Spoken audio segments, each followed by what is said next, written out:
Because when you're in practice, when you're going through your training and whatnot, from what I've heard from a lot of other special forces operators, they literally just say make a deal with yourself that you're going to make it to the next meal, right? You're going to wake up, you're going to go to breakfast, right? And then when you're going to get done with breakfast, let's just make it till lunch and see what happens. Like, okay, let's make it to dinner now, right? And I think those same principles, or that same principle, is really related in business and IT and security overall, right? Especially when you're making potentially a career change, and sometimes even for myself, when I was starting out in IT, I had to literally have those small little tiny goals, right? Of like, hey, let's make it through the month. Like, it's really hard right now financially. Like, you said, right? You started out at 35,000. I started out right around there as well. I mean, that's not a lot of Wow. money. It's rough. That's tough. For years, I had to actually like decide which bills I was going to pay that month and which bills I could lapse. I mean, like, that's a real struggle right there. And it's really tempting, to give up, right? And then potentially even like make a pivot, maybe go back into what you were doing before. How did you stay strong to the path that you decided to go down once you went down it? It was I call it the accordion effect, right? I knew that I wanted to be an incident responder, own my own firm, be a CISO, right?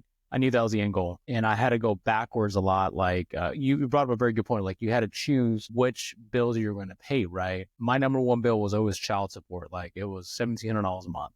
And I was like, okay, that is a no-brainer. I will fight, kick, and scream for my rent. That's the next one. Everything else in between, because I had no car payment, I couldn't afford one, and I was living off my retirement at that time. I was like, everything else in between is up on me. So I would go be a bouncer. I would go do security operations. There are these really quick pumps that you go over to, like Sudan, Angola, Libya, or like Sierra Leone and Congo for like 3 or 4 months at a time. I would go do those and make some money and come back. So as I was progressing forward, but when I made the DMARC, right, the decision was like, I know for a fact that I have to make this decision and it's going to hurt. So instead of going overseas, I would just do little odd jobs here and there. And dude, I've never met a lot of IT guys who know how to operate a backhoe, right? And so like, and also other some IT guys, not a lot, but some, they don't know how to use a drill. So I'm just like, hey, I'll start building stuff. So I start building things, and little by little, but now it's 100% cyber. Yeah.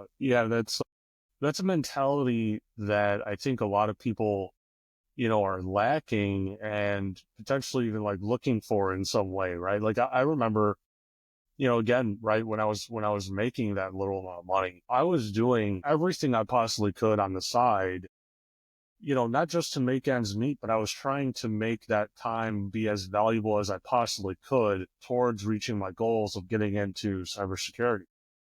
And it took me, 2.5 years, right, between realizing that I wanted to go into cybersecurity to actually achieving it, right? It took me 2.5 years. And I was being told no every single day, literally every single day, because I would be applying nonstop. So every single day I'd have a phone interview, phone screen, maybe a video interview, in-person interview. I mean, I was told no literally every single day. And after 2.5 years, I was like, man, either it's going to happen today or it's not going to happen at all, because I had 2 final round interviews, one in the suburbs of Chicago, one in downtown Chicago, one in the morning, one in the afternoon. And I said, if I don't walk away with an offer today, cybersecurity probably isn't for me. I'm going to go join, the military or something, right? Like I was that desperate. And sure enough, like it came through, right? I got 2 offers at the end of that day, blew me away. It was like, okay, I finally reached my goal. I finally got my foot in the door. Someone believed in me enough to just say yes, to give me an opportunity, right? That's all you really need.